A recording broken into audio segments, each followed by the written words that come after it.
Halo, Assalamualaikum warahmatullahi wabarakatuh. Terima kasih untuk yang sudah datang ke channel aku. Kalau belum subscribe, tolong jangan lupa di subscribe, kemudian bunyikan lonceng, dan jangan lupa kasih like serta komentar biar aku makin semangat ya. Jodoh 5 langkah. Episode 6. Pusing.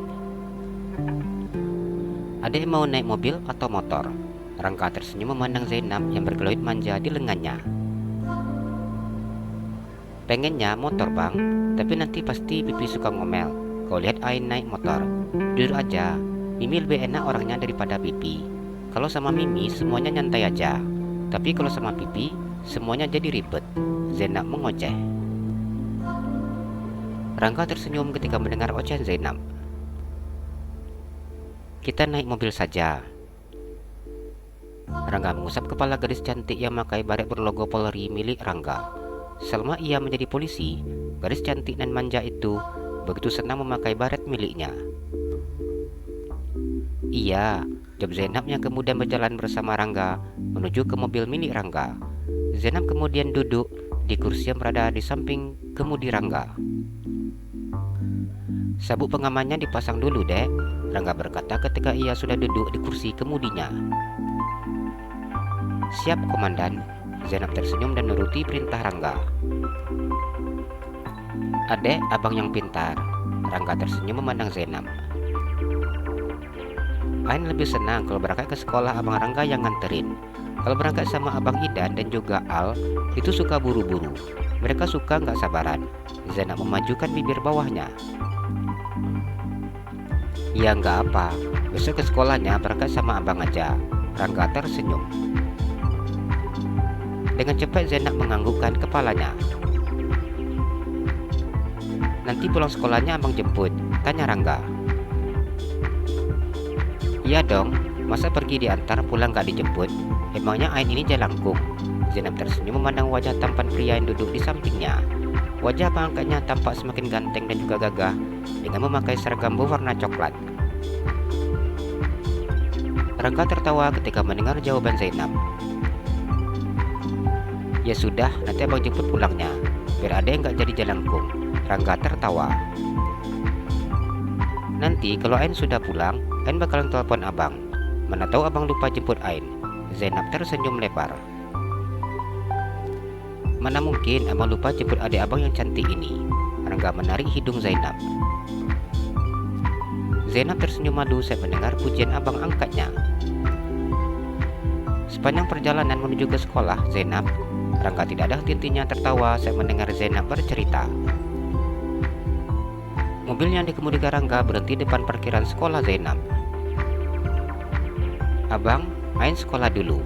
Ini topi abang, Ain kembalikan lagi. Zainab tersenyum ketika melepaskan baret warna coklat di kepalanya. Sekolah yang benar ya, Dek, biar bisa jadi dokter. Rangga mengambil baret yang diberikan oleh Zainab. Iya bang, Ain akan belajar dengan baik. Zainab mengangkat jempolnya. Uang jajannya abang tambahin. Rangga mengeluarkan uang dari dalam dompetnya. Zainab sangat senang ketika Rangga menambah uang jajannya. Makasih ya bang, ini uangnya Ain belikan coklat dan juga es krim pulang sekolah nanti. Zainab tersenyum dan masukkan uang lembar 50.000 ke dalam saku bajunya. Iya boleh. Ain ke kelas dulu ya bang. Zainab menyalami tangan Rangga dan menciumnya. Iya dek, Rangga mengusap kepala gadis tersebut. Zainab turun dari dalam mobil.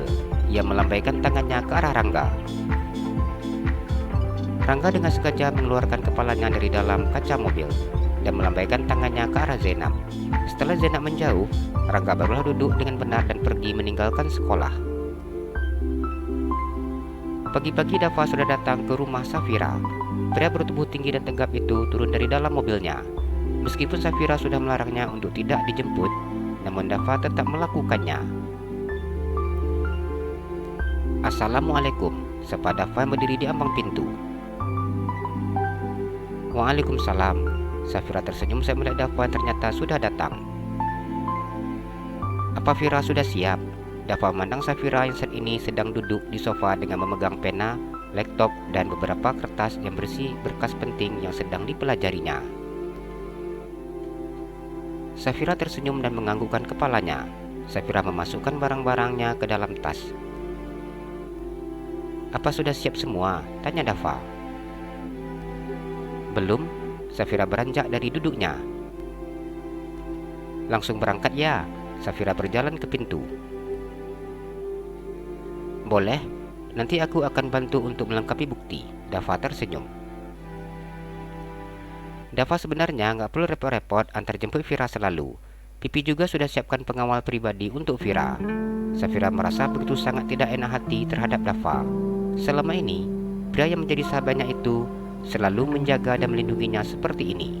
Setelah peristiwa yang dialaminya, pipinya semakin menambah jumlah pengawal pribadinya. Dan kali ini, Safira tidak bisa lagi menolak untuk dikawal dari dekat. Dava tersenyum dan menggelengkan kepalanya. "Kamu sendiri pasti tahu bahwa aku tidak tenang bila tidak menjemput dan juga mengantarmu." Dava tersenyum. Hanya cara ini yang bisa dilakukannya agar bisa melihat Vira selalu. Rasa ini sungguh sangat menyakitkan. Mencintai namun tidak bisa memiliki.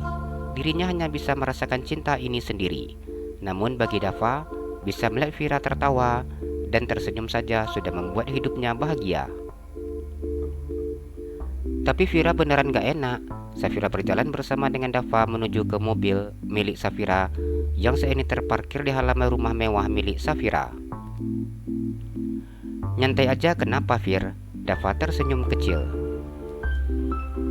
Safira naik ke dalam mobil, ia duduk di kursi belakang, sedangkan Dava duduk di setir kemudi. Safira akan selalu melakukan hal ini setiap kali naik ke mobil bersama dengan Dava.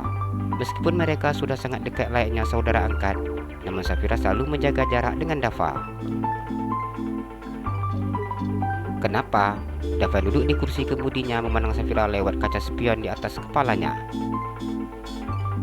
"Vira pusing, Fa," curhat Safira kemudian. Dirinya bingung bagaimana cara untuk menyelesaikan kasus yang saat ini sedang ditanganinya. Kasus yang dipegangnya memang bukanlah kasus berat, namun lawannya yang berat. Bagaimana mungkin Safira bisa berkonsentrasi menyelesaikan kasus yang sedang dipegangnya ini bila pipinya sama sekali tidak mendukung pekerjaannya? Dava yang sudah sangat memahami seperti apa pipi Safira hanya bisa menganggukkan kepalanya. "Dari awal, aku sudah menasihati kamu, Fir, tapi kamunya enggak mau dengar." Safira diam ketika Dava ikut menyalahkannya. Baru kali ini Dava menyalahkan dirinya seperti ini.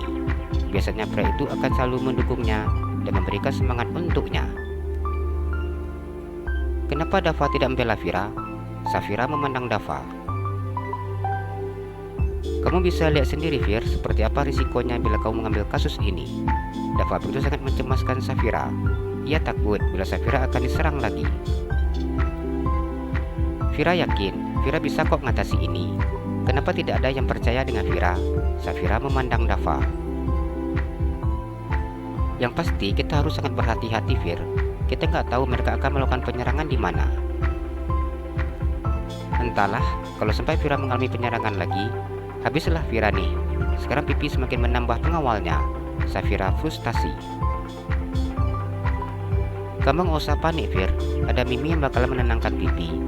Dava tersenyum dan mencoba untuk menenangkan Safira. "Iya sih, untungnya Mimi selalu mendukung. Kalau enggak kan pusing Vira," jawab Safira. Dava menganggukkan kepalanya.